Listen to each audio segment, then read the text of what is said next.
Yeah.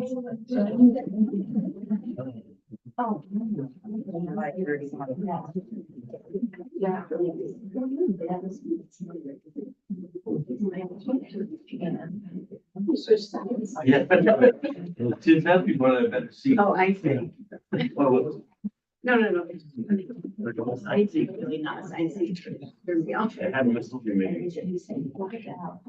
Okay, I'd like to call to order the Westerly Public Schools School Building Subcommittee meeting for Wednesday, April 10th, 2024. The time is 6 o'clock.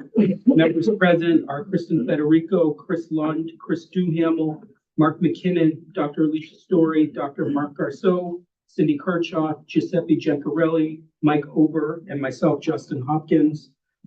We also, I got Mark, right? Yep. We also have as our guests, Deb Reading from Downs Construction, Tracy Donnelly from Studio Jade, Ashley Prester from DVVW, John Shive and Julie McFadden from the TSKP NCA partnership. So first order of business is approval of minutes. You should have all received, as part of the meeting invitation, the minutes from the March 27th meeting. If there are no modifications to this, we'll entertain a motion to approve. So moved. Second. Okay, any further discussion? Hearing none. All those in favor? Aye. Any opposed? Yes, one abstention. Same with me, right? That was him. 3 abstentions. Okay. Motion carries. The next item on the agenda is public comment. I do not see any members of the public in attendance, so we will go to approval of invoices. Downs had provided an invoice packet as part of the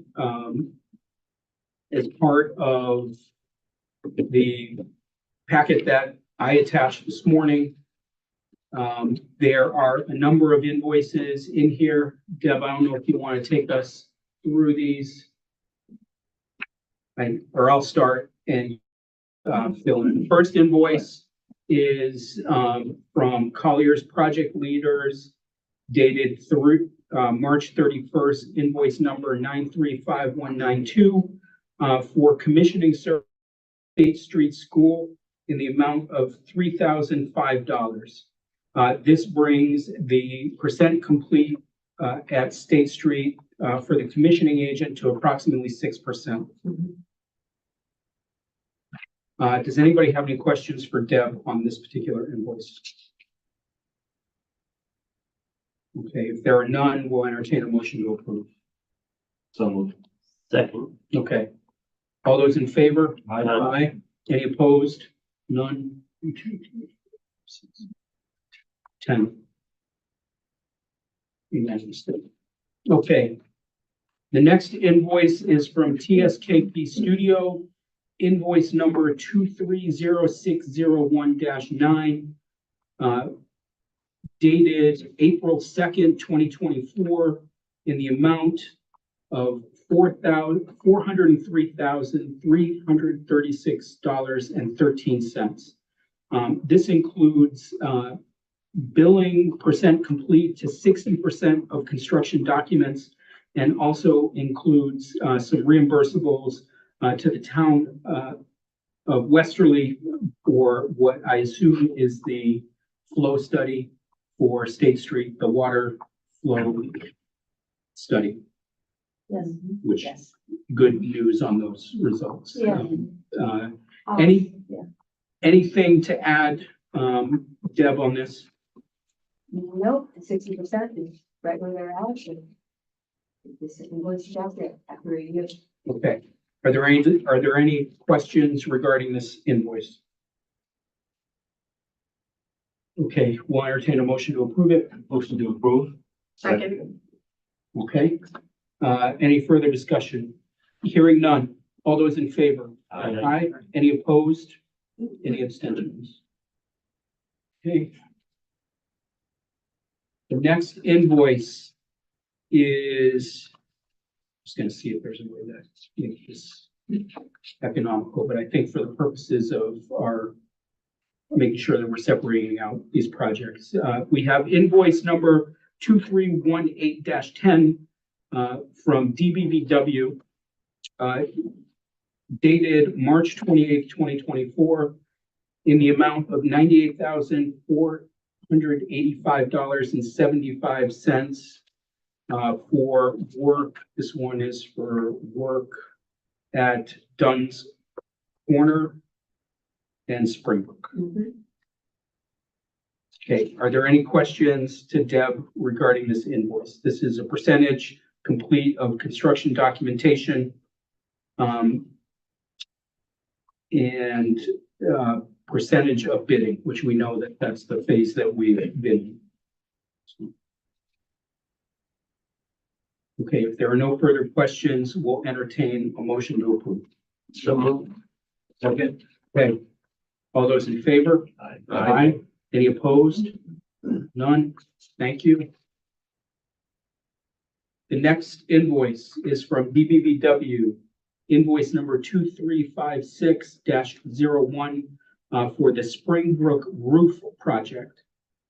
This is invoice dated March 18th in the amount of $20,404.59, which is basically existing condition, schematic design, development, and a portion of construction documentation, which honestly is a little bit behind where they are in the project. So are there any questions to Deb or Ashley regarding this invoice?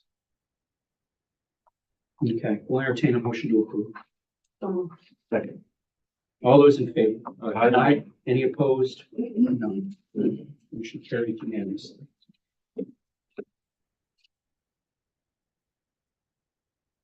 Deb, I'm going to lump all these together in one motion. I think It's that's on the probably agenda, fair. right? The Okay, total's on the agenda. Absolutely. all right. So we have 4 invoices from Downs Construction Company for work according to Dunn's Corner, the Springbrook Roof, the Springbrook Proper Project, and State Street. And I'll list off the date and the invoice numbers and the amounts. Holy smokes, my vision's failing here. Just call them invoice 7. Okay, invoice 7 dated March 31st, 2024 in the amount of $7,160 for Dunn's Corner.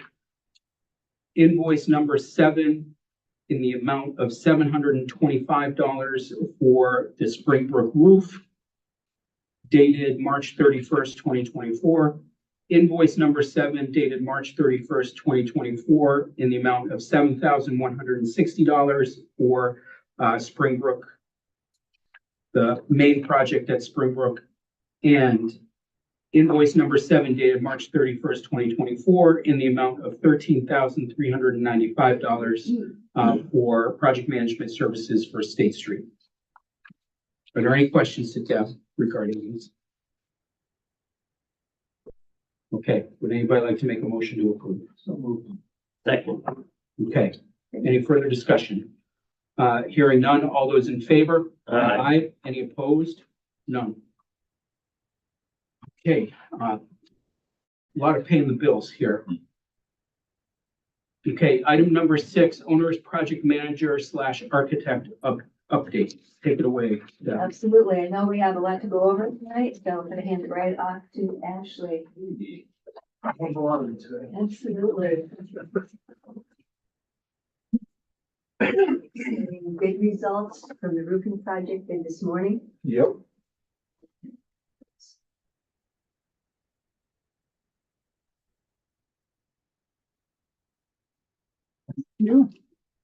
So we had some action items, but I don't think we're gonna be looking for any action items tonight. But just to give you a quick update, we had the walkthrough with the contractors on the 28th of March, and we actually got 5 general contractors to attend the 4th pre-bid, basically, or 3rd pre-bid for the project. Roofing bids, as Deb mentioned, were today. Won't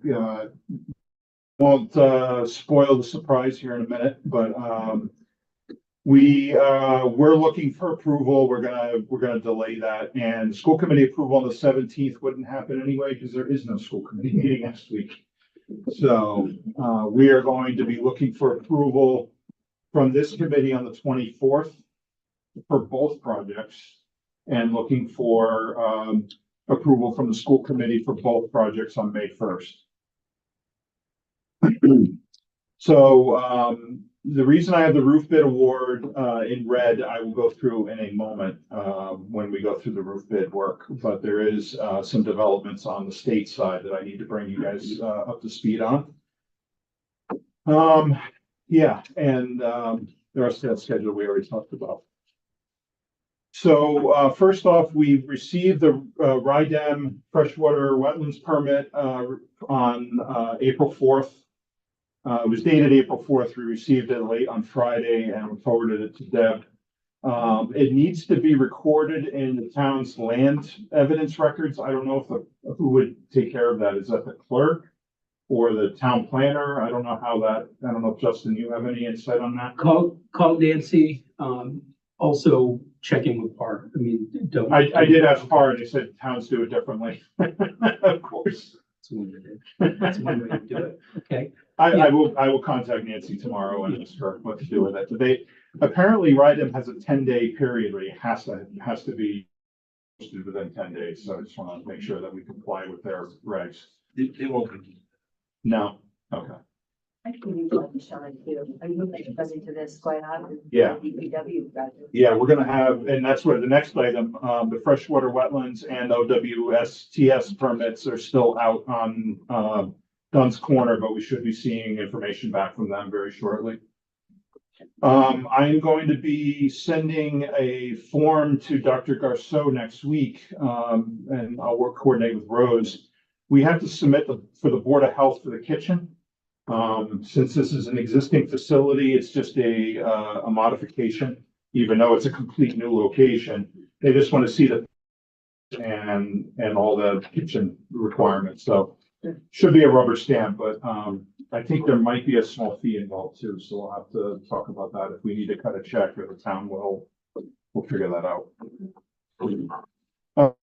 And a little bit of disturbing news from my perspective anyway, is that we received a response from the Governor's Commission on Disability regarding the playground and the wood fiber.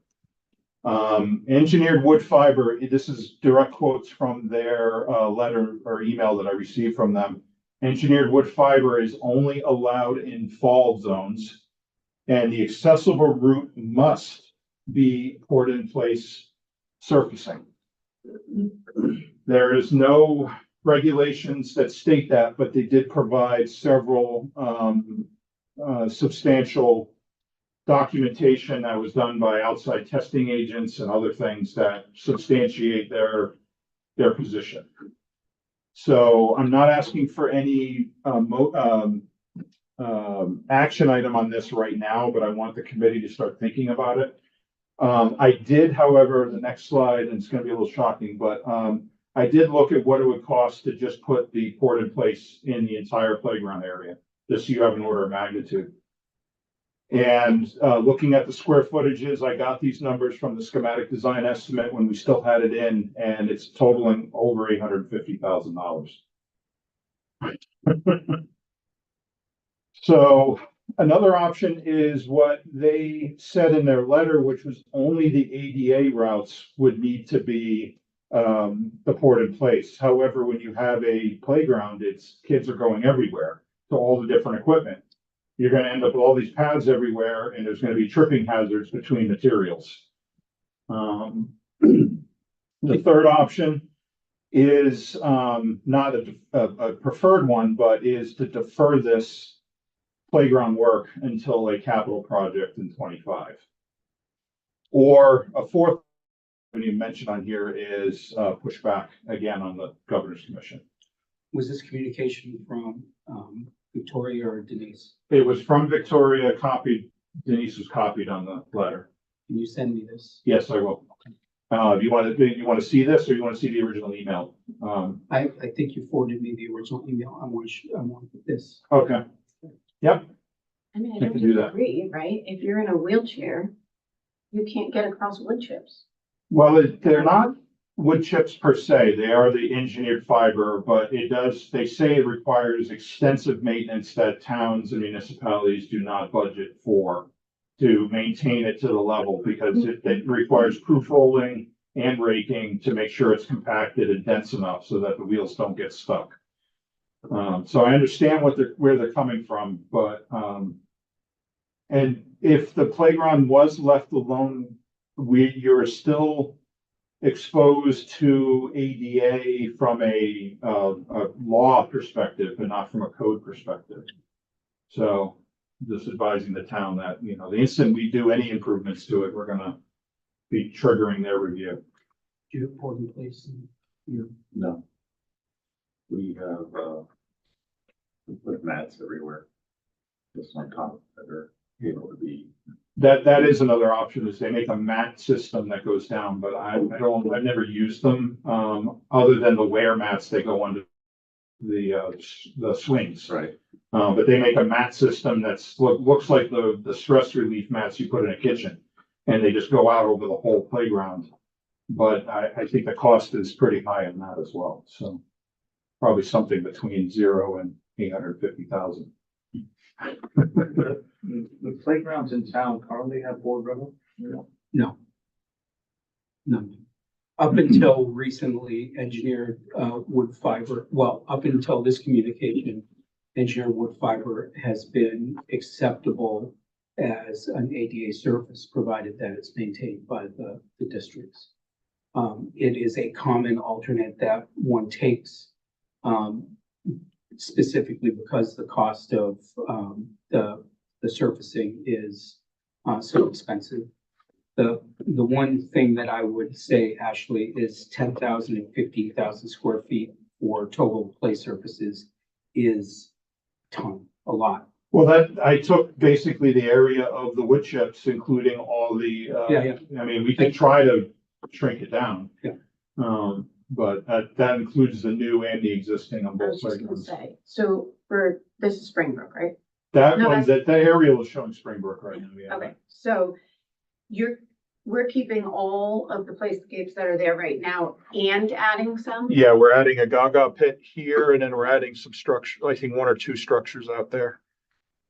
Because originally the stage 2 included a separate pre-K playground, and instead we combined into one, so we needed some structures that had more earlier age children. I don't know why I thought that were we originally doing new playgrounds at every school or no?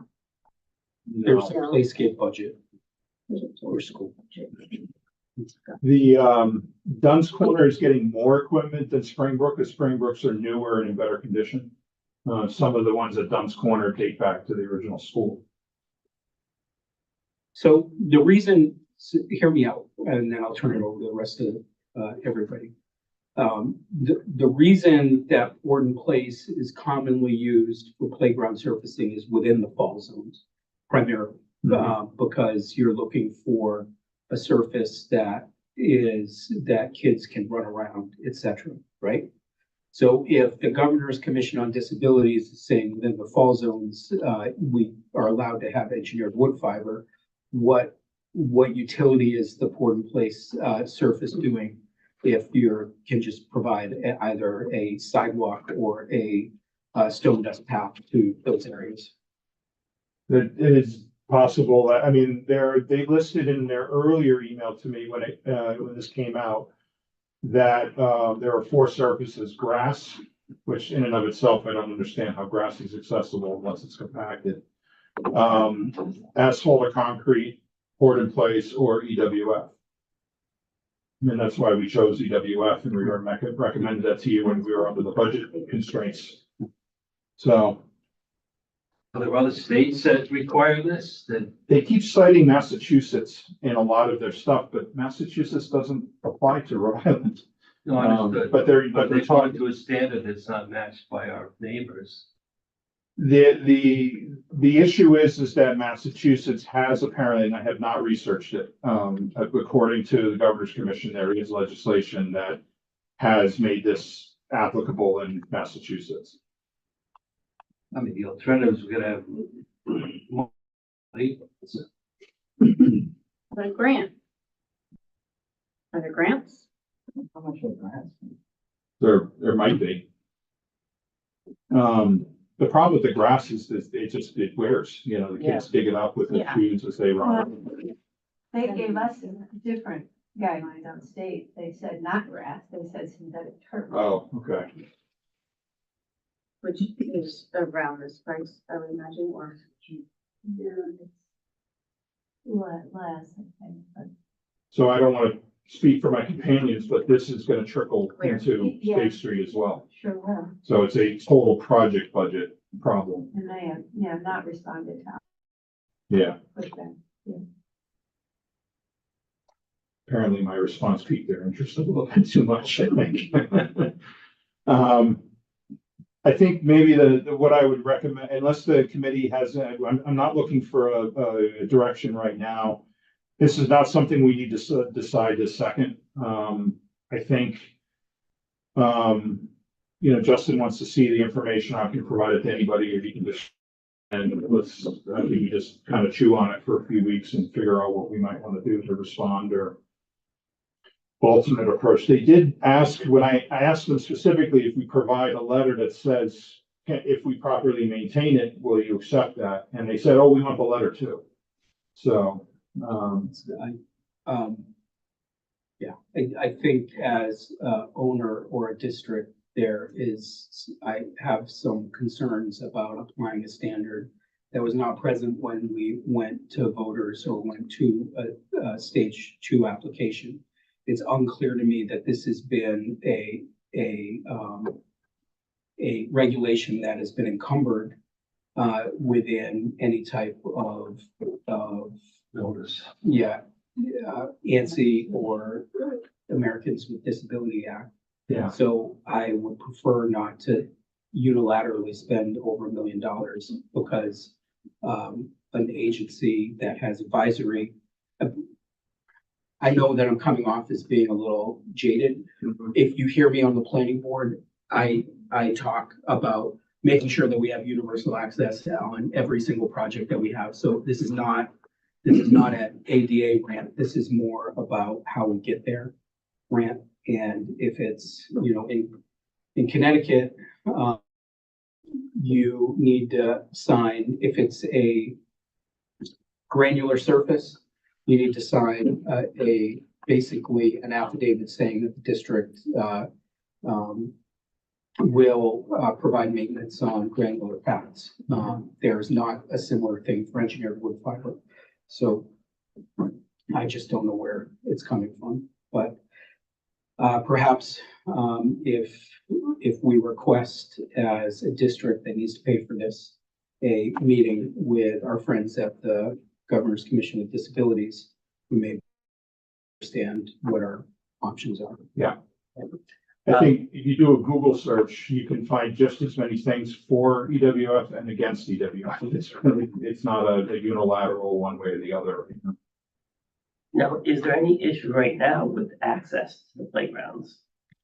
I'm sure there is. But no, that we're aware of. I understand there may be, but I don't know how they do it, but I know for at least one student at Dunn's Corners in a wheelchair.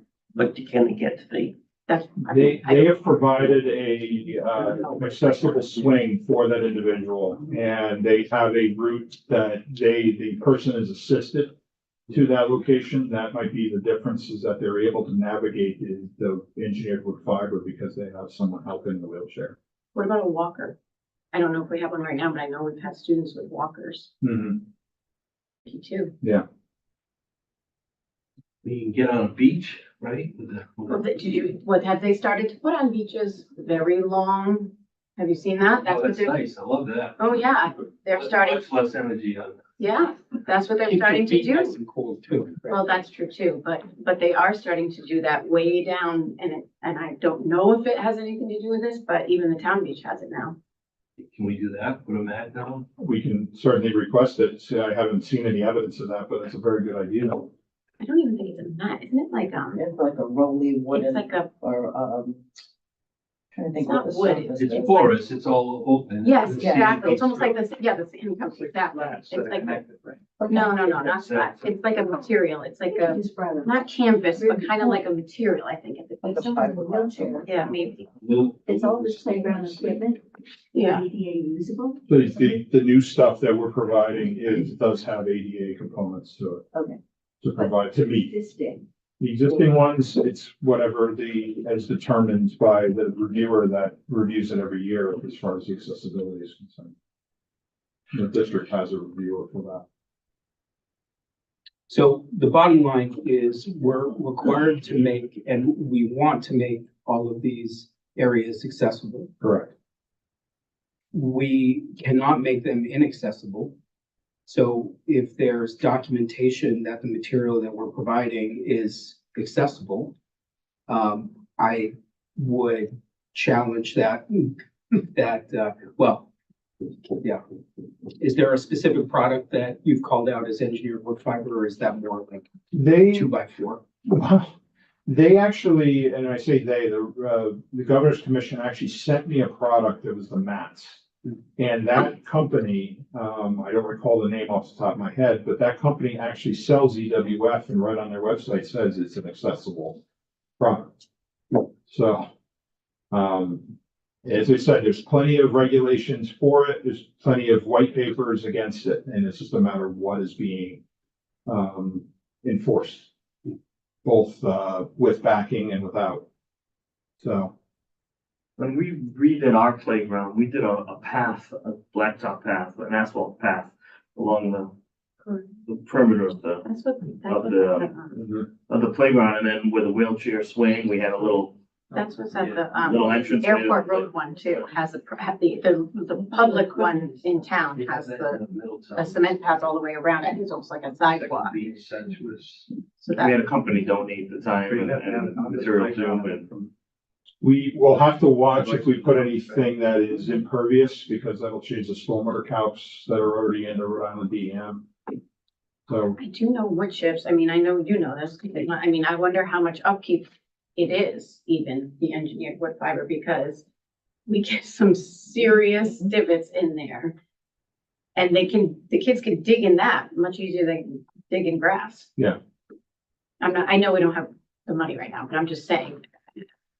yeah, one thing I didn't identify here is the budget that we have allotted for this right now, but in 2 weeks, we're gonna have the bid numbers and we'll have a scheduled value amount for all the work that we've shown.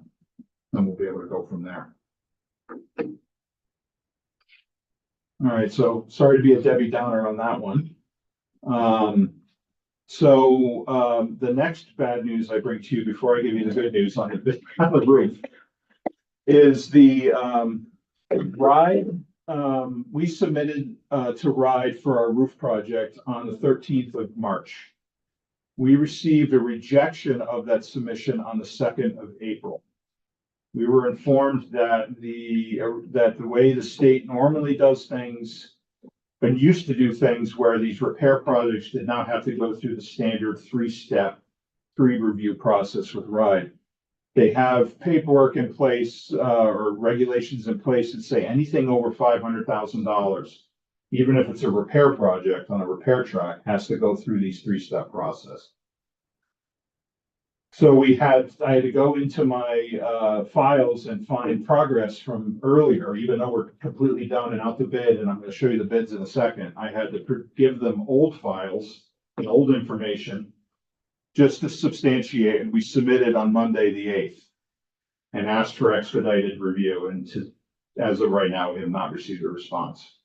Dr. De Silva is out of the country right now, so we don't know what kind of response we're going to get from the rest of his team. This will affect our ability to completely award the roof project. But we'll get into the submission in a second. So we're in the process of that, and Joe DeSantis being bugged daily by Deb and myself, because he is the conduit to RIDE, and seeing if we can get someone to review it ASAP. Again, if we need to have a meeting, we're available anytime, any day, just to keep it moving. So bids. We got 5 bids. We are under budget, with the base bid.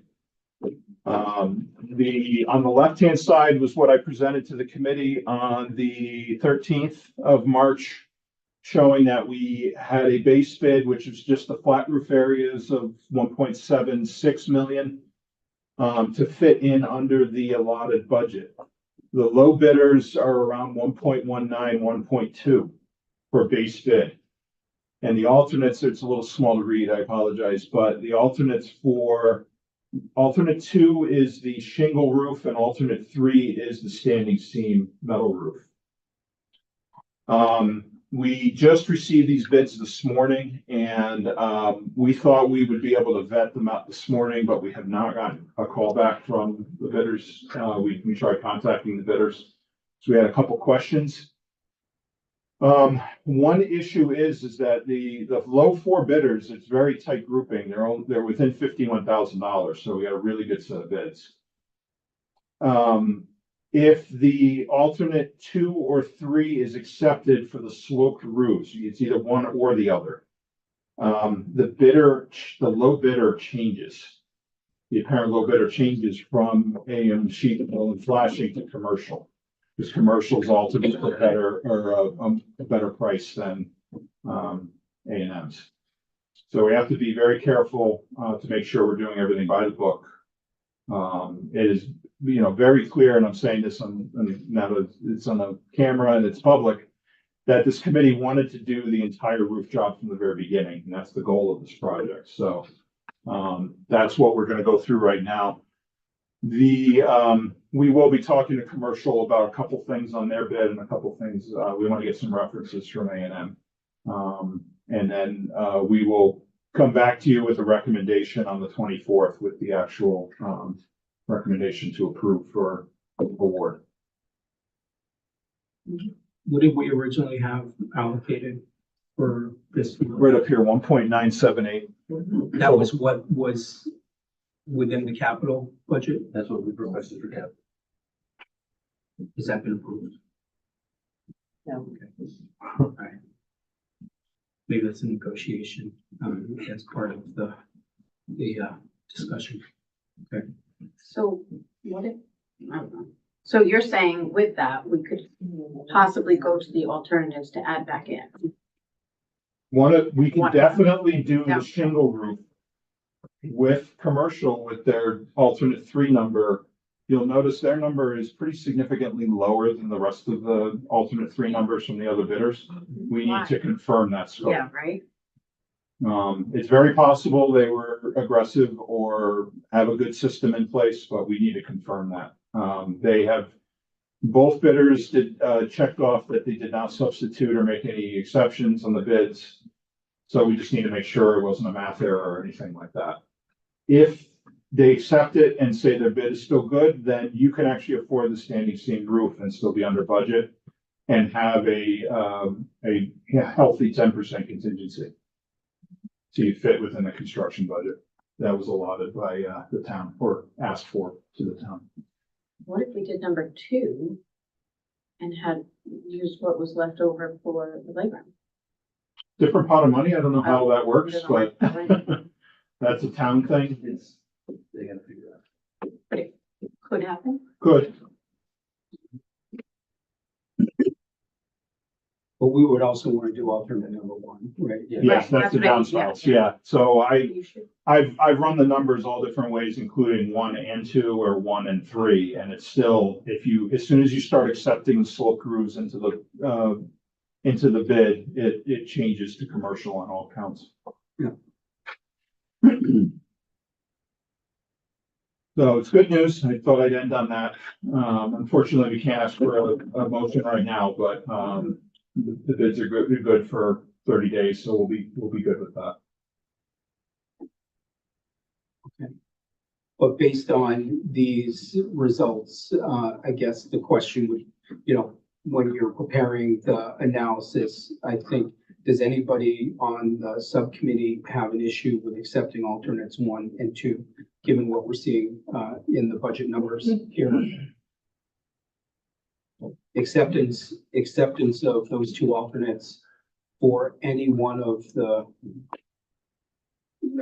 four lowest bidders, would still be under the budget that is allocated.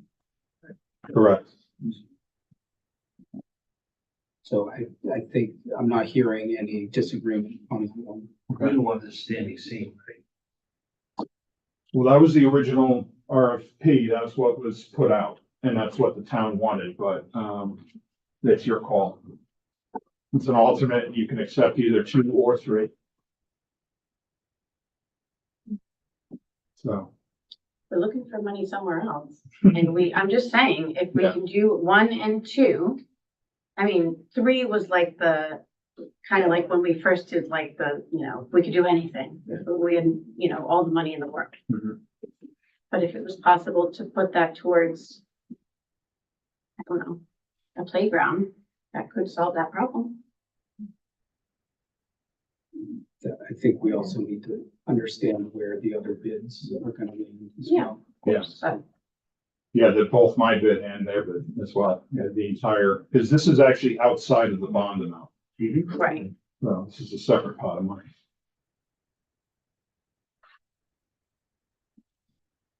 What's a few $100,000? So, okay.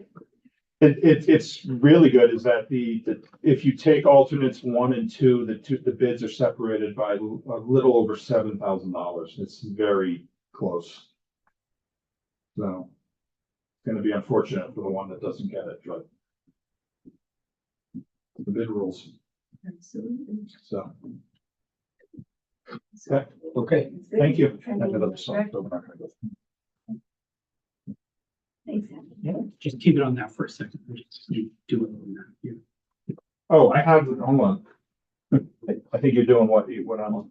Back on. Oh. You just go 2 slides forward, it'll go to what the, base bid, alt 1 and 2 is 1.482, And what was the budget? 1.978. But that's just the hard construction, then you add the soft costs, which is like 2.5 to 300,000. 250 to 300 on top of that.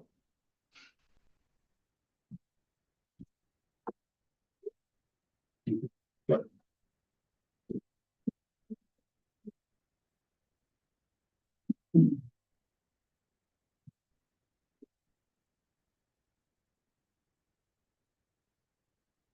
Okay, Better. Now, brush off the boat. Julia. Plane, boat, yeah. Blimp.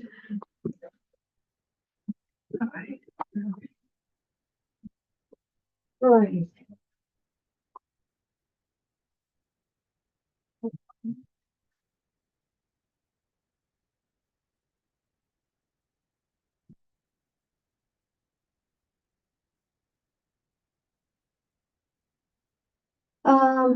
So we've been busy. We're barreling down to, finish up the construction documents, that we'll be finishing up next Friday.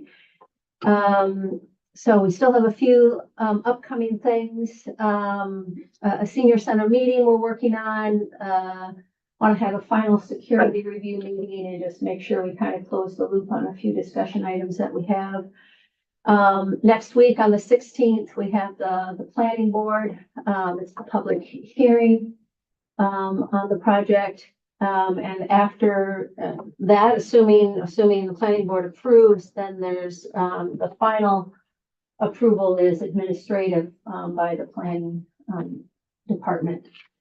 And then, as I said, April 19th is when we issue the 100% construction documents, which is a Friday. So we're looking to have, everything out to bid on the following Monday. So taking a look at the schedule, our land use approvals process, kind of is still in progress. As I mentioned, the planning board, April 16th, and then the final plan review will be administrative. I'm not exactly sure how long that will take, but, and then, we just got, or I should say our, civil engineer just got comments on our RIDE-M, submission. We had indicated that the minimum is typically 45 days. They took just a little bit longer than that, half a week. So they're working on their responses right now, which they hope to finish up this week. And then that'll start a new review period of 30 days minimum, give or take. So, hopefully the planning board and then, RIDEM will get approval in mid-May.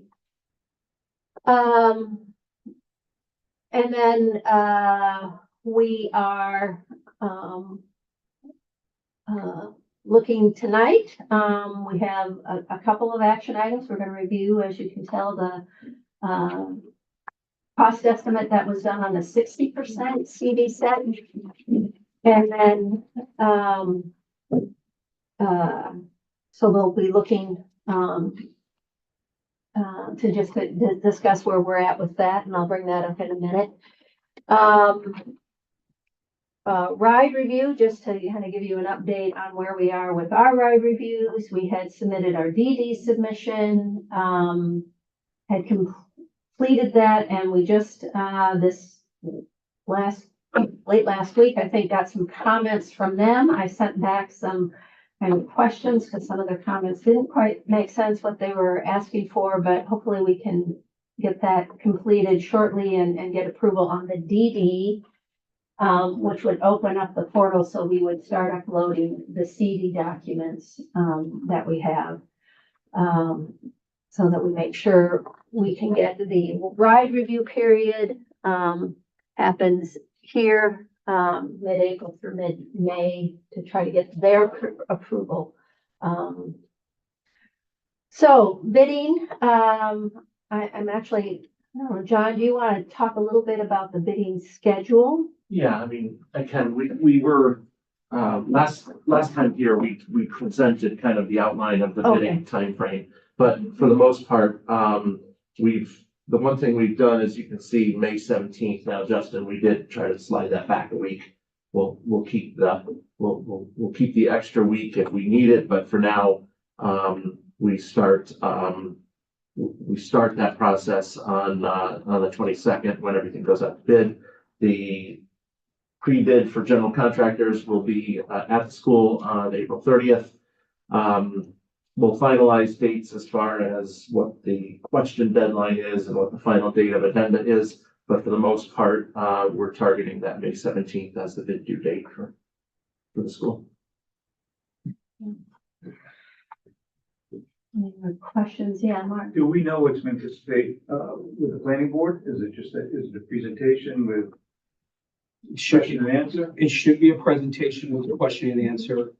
The civil engineer will need to demonstrate, the engineering behind stormwater management, et cetera. There were some comments from the architectural review board that will likely just need to be referenced how we're dealing with them. Some of them were, some of them I think were just a matter of preference from some of the folks that were on that committee. Some of them were detail oriented, which are a little strange to me. I believe that they were were those comments forwarded to the school committee for some reason? Did you guys see them on the school committee level? I think you did, didn't you? Yeah. The school committee? Architectural. I mean, I didn't forward them, but. No. I think there was a request from the town planner to make sure that Oh, the other boards saw the ARB's comments. okay. So, yeah, so we, the letter that ARB had provided, was in our planning submission with our memorandum responding to each Okay. item. So, but we'll present that as well at Yep. at the meeting. All right, and, Yes, we did, March 19th. I think we have something. oh, okay. So from DD to CD, as you'll see, the building cost went up a little bit. again, as we're getting towards the end here, we're getting more details in the documents and, a little finer grain of detail. So that cost went up a little bit. Site work went up a little bit as well. But our indirect costs are coming down now because we're getting closer to the end. So there's, less need to hold a design contingency, to cover, things that might not be clear on the document. So you'll see that that's dropped quite a bit. Escalations dropped to zero because we're going to be going out to bid very soon. So, all in all, we got, a bit better here on the total construction cost, about, $500,000, less.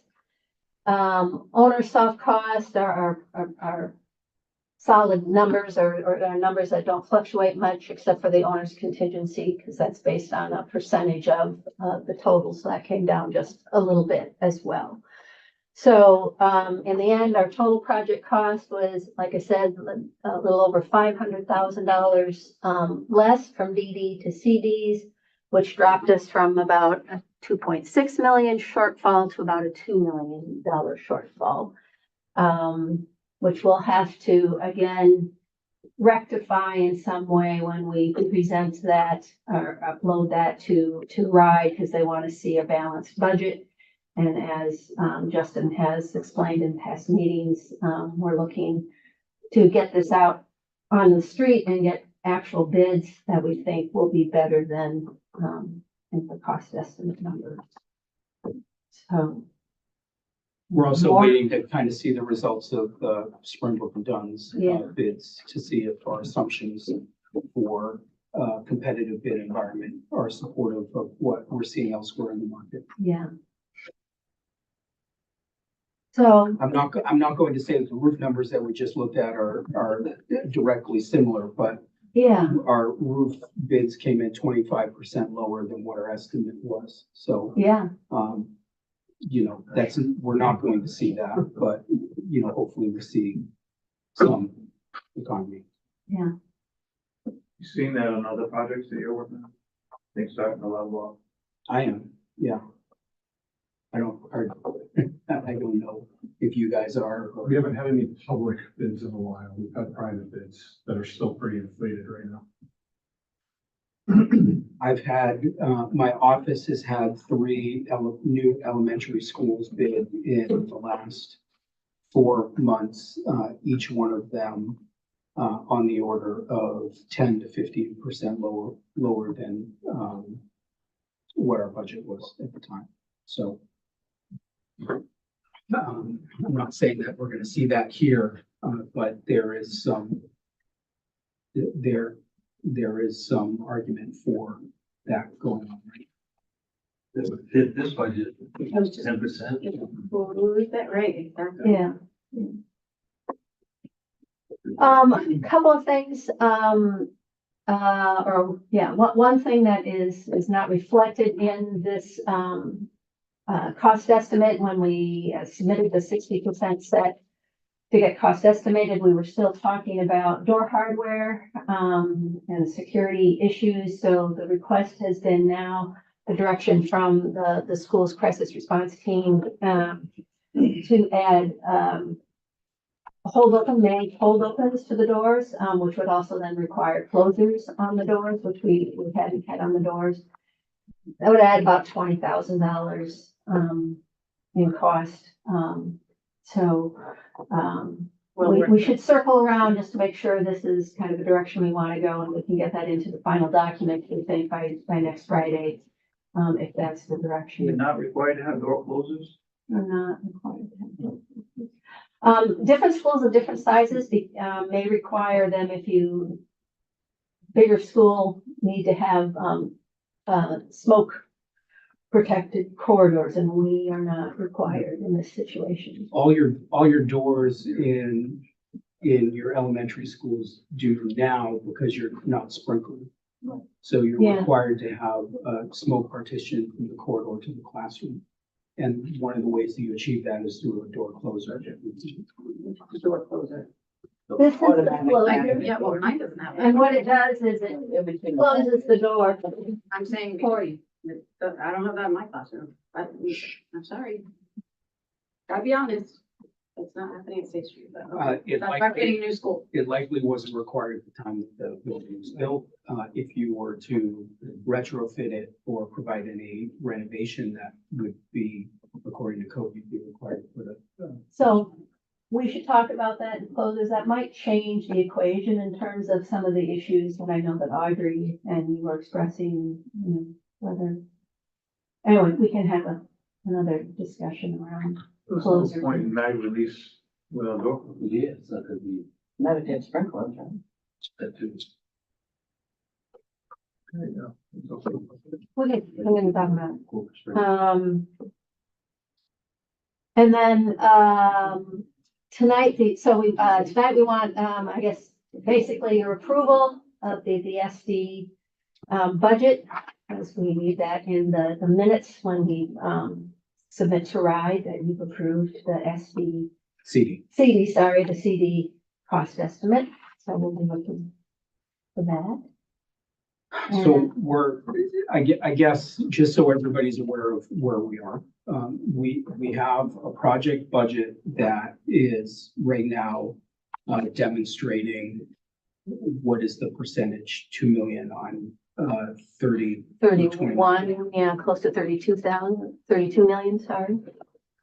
It's 8%. About 6.5% over budget.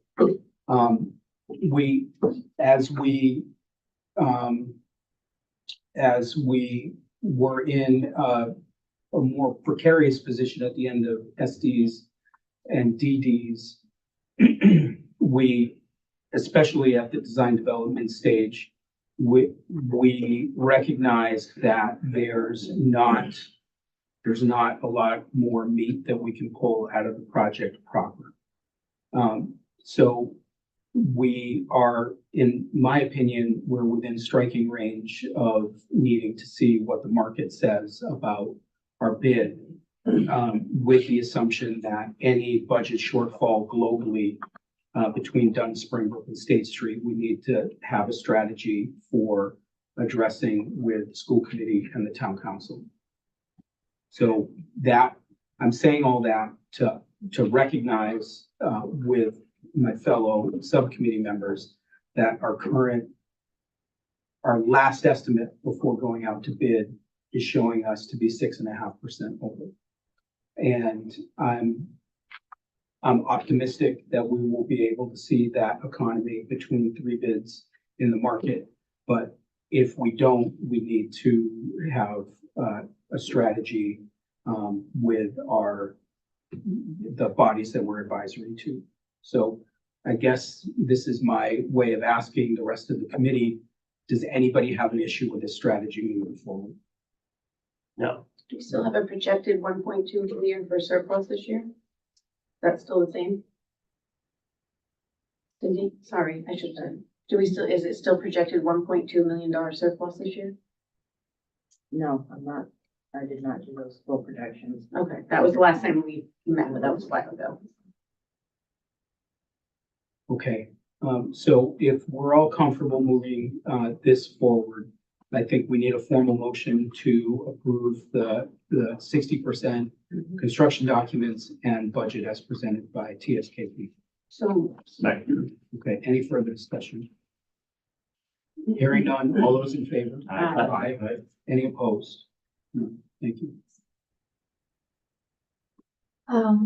Thank you. And the other thing that we're here that will, is, RIDE requires us to get, approval on any proprietary specifications. So we have 5,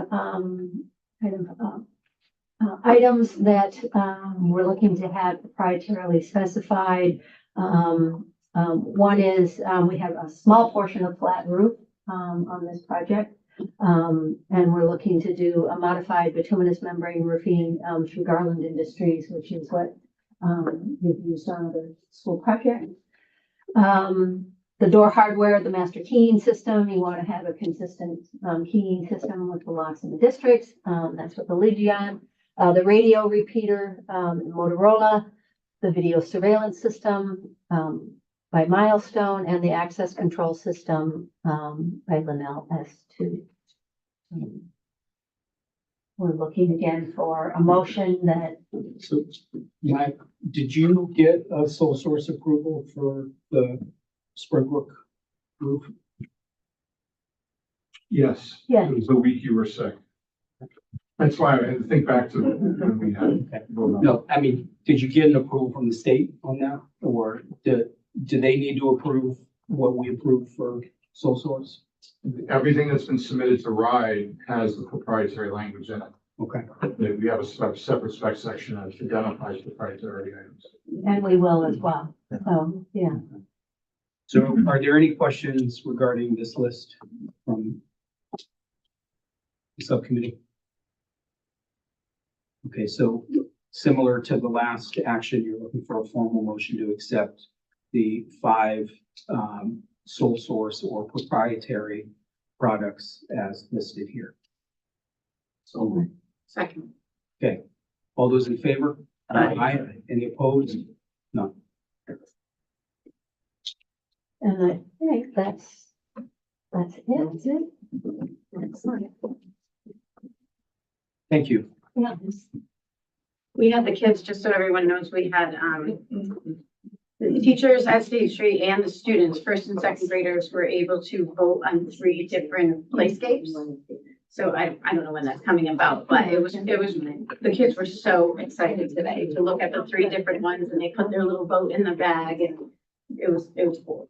Did you get any pictures of that? Of them actually doing it? No, I'm sorry. It was like, they came into the room and they're like, can you please do this today? It was kind of like one of those, okay, freeze, let's do this and Yeah. give it away. But it was very cool.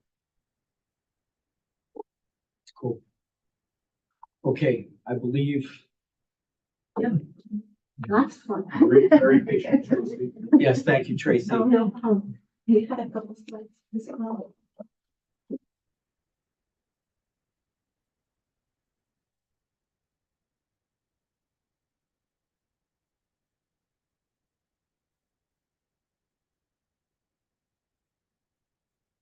Nope. Because the one I gave you, right?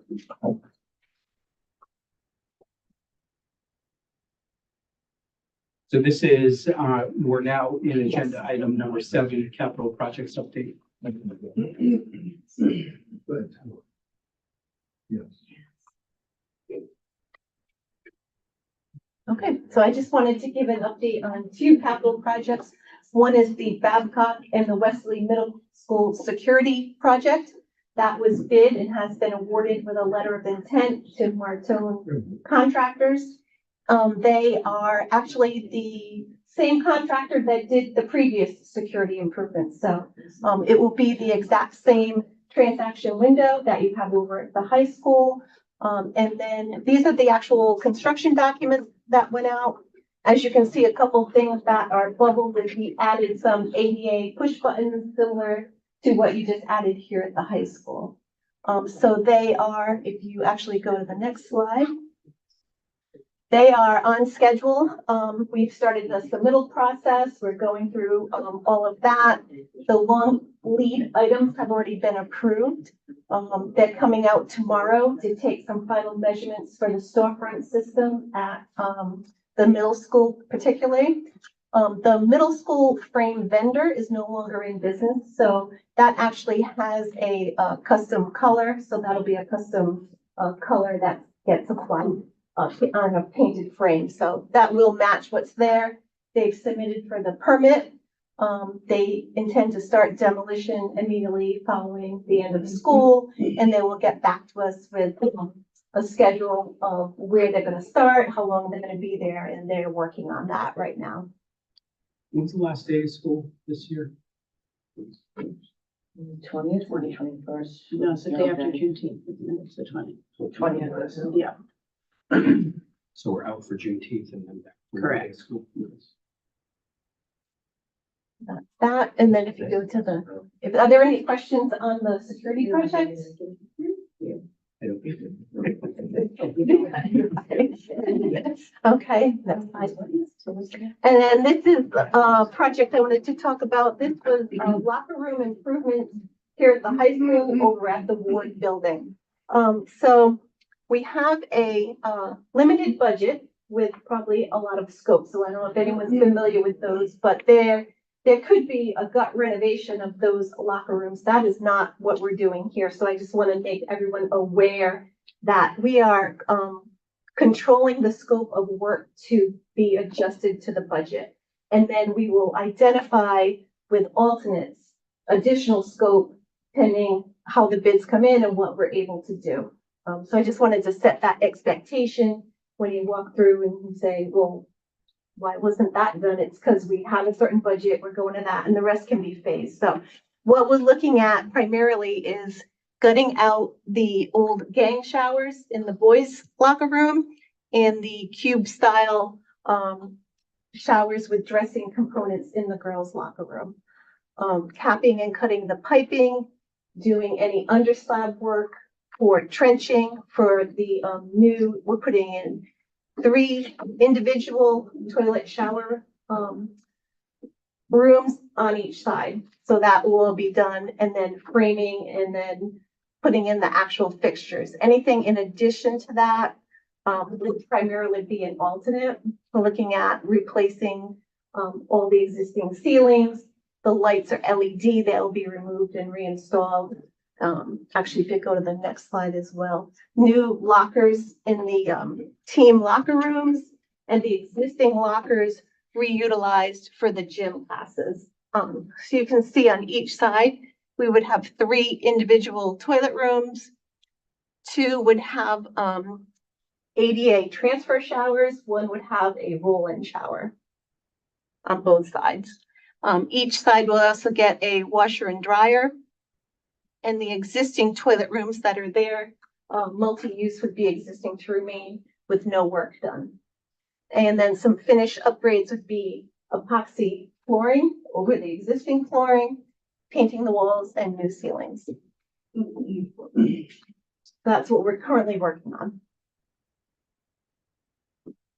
So the alternates, what alternates are you? What alternates?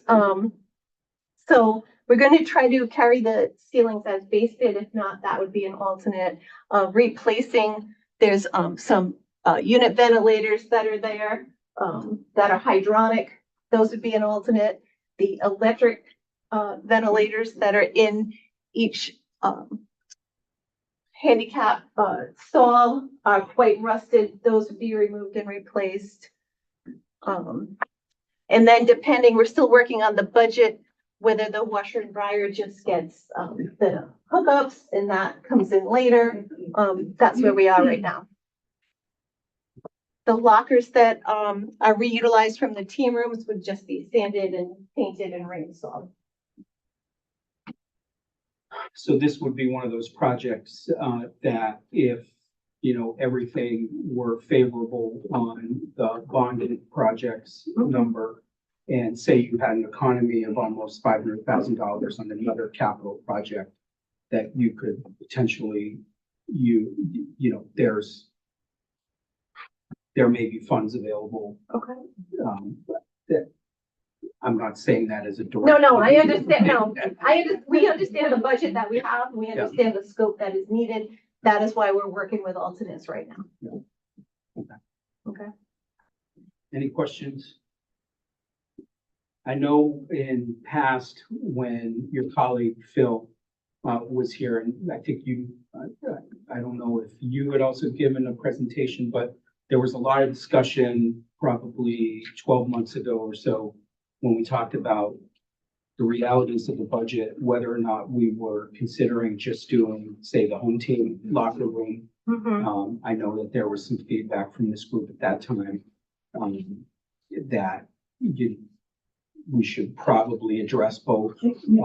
Now wasn't the time to reinvent what we consider to be a 21st century high school locker. So this seems to be in line with what we had looked at previously in terms of our planned departure. So any other questions for Tracy? Tracy, when do you expect this to go out to bid? We're working on completing the construction drawings, so in about a week or two, we'll be ready to start the procurement, get them to Mark and Eileen to start posting. I was gonna say it might be a good time. You've got Yeah. other people interested in Westerly, especially the people who actually do get awarded bids. Mhm. You pick this up as well. Mhm. Do you need any formal motions or approvals at this point? It probably would be a good idea to have that. We hadn't talked about it yet or how we were gonna do the procurement process, so we could also come back at the next meeting and ask for that as well. Okay. Okay, Okay. thank you. Yeah. Thank you for sticking around No problem. from the other conversations. Okay, Mark, anything else on capital projects? No, sir. Thank you. Justin, I pose one thing.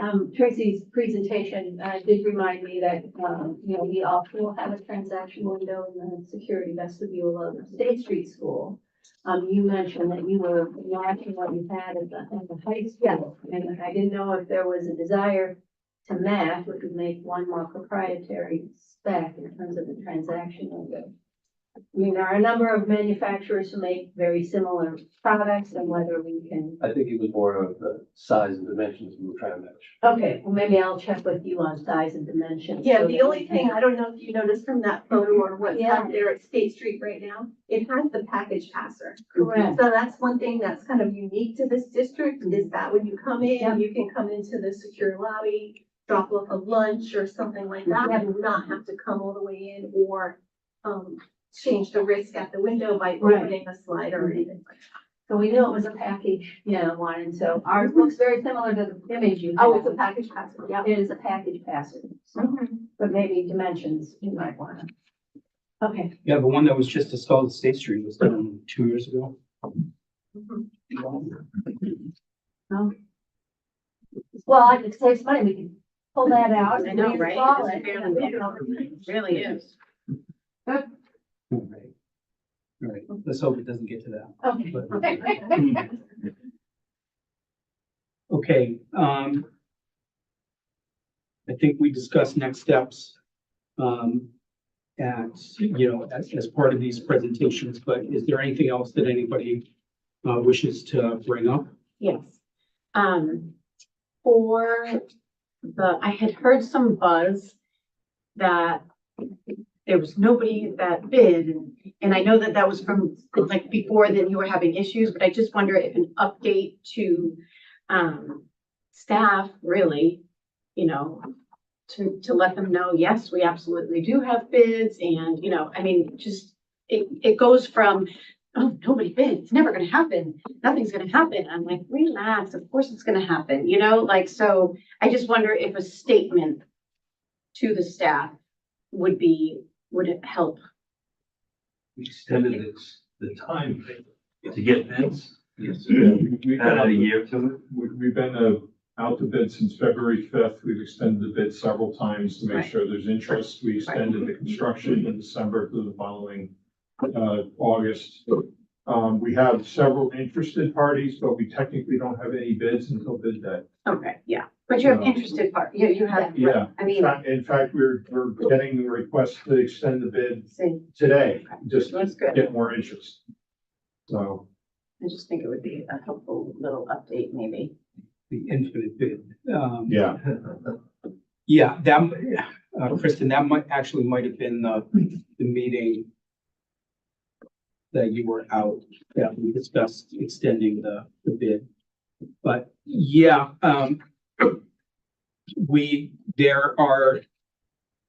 the discussion at the time was there's a lot of work going on in our region. Some contractors are very busy, and some contractors have already secured their kind of summer work for this year. A couple of strategies. We were concerned at the time, prior to extending both the bid date and the construction date, we were concerned that we would not be able to have competitive bids on the project.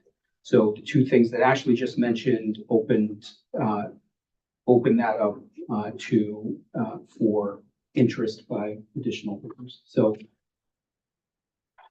as with anything in this town, about half of what you heard was correct. The good news is that we were able to anticipate it through our professionals that we have working for the district and course correct in order to put Westerly in the best position to succeed.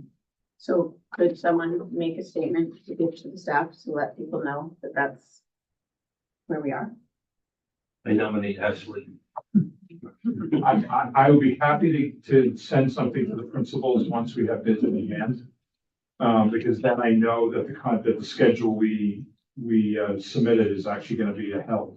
Yeah, the principals were told weeks ago that we were extending the bid process. Right, but I'm actually not even talking about Ashley, I'm talking about like Mark, or just to send, we haven't given an update to staff members. I mean, we did that one presentation where we had staff meetings, but I don't know. I just think it would help if someone could say, this is where we're at. It's, what you just said. We made some, based on the professionals that we work with, we made some adjustments and, it's looking like we're gonna have bids, whatever. I don't know, something that will just, I just think they need an update. I guess that's it. Yeah, it's a good point. That families need an update too, right? Well, that's something out to families. Yes, I would agree. So perhaps by our next meeting, if we can have I know you do an end of the year kind of letter to both the son and parents, but I think in the short term, if you need something directly to calm some nerves, I think we can handle that in the interim. But I think we also need to have, because some of this work is going to be initiated over the summer, I think we need to have a communication plan for families and faculty to understand what they're going to be coming back to in terms of disruption on site. Those type. We're going to be having 3 construction projects going on on occupied buildings. So That's the other thing. Maybe we can talk the key points on Friday. Absolutely, and the actual scope of the summer is somewhat open at this point. Because again, to draw in as much interest as possible, we kind of left the phasing a little open-ended. Because we don't want to nail anyone down and have them say, I can't get it because I can't get a painter this summer, I can't get a flooring contractor this summer, so. Until we know who the low bidder is, and the first conversation will be, what do you think you'd be doing so that we can notify the schools, because it is getting close. We're gonna be bumping into May, and if anybody's gotta get in there and clear their walls or any furniture, we have to let them know. So we've already been talking about that, of finding out what their feeling is for what they want to be doing, so that we can communicate with the schools. Typically at the elementary school, we're not allowed in the building for all of July. And then like a little bit, once they're starting in August and the rooms are ready, we're able to kind of trickle back in, but that would mean that whatever has to be done, whether your classroom has to be packaged up or whatever it is, needs to be soon, really soon. Exactly, yeah, right. And we'd also talked about maybe some of the ceilings are gonna be open throughout the school year, while we do the sprinkler piping. That'll be ongoing. That is something. Work, so, yeah, you're right, just to let them know what's going on, but you really don't know what's going on yet, there's a lot of possibilities, so. Well, what we do know is we've extended the bid process. Right. Exactly. We've gone from a summer slammer to a summer's worth of work. And, as a school year with off-hour work. Right, Right. that's about all we have. That's Right, good though, exactly. but that's something. And in 2 weeks, we'll have good results. Right, and they'll know that too. That's something. And I have a revised presentation from when we gave the teachers Okay. that shows the new schedule. Okay, And what that they- could be helpful to attach Yeah. or whatever. And I'm just waiting until we get bids, and then that's free for Yeah. the administration to circulate. Yep. I just think, we said from the beginning, we want to keep everybody in the loop the whole time, and that's the only way we're gonna keep people excited and supportive of what we're doing is families, neighbors, and staff. being in the loop. Okay, anything else on next steps? Okay, we do not have any, continue to not have any members of the public. I would encourage members of the public, if they have those type of questions, to also come ask them here. So the next item on the agenda is adjournment. Would anybody like to make a motion to adjourn? So moved. Thank you. Okay, all those in favor? Aye. Thank you. It's everything.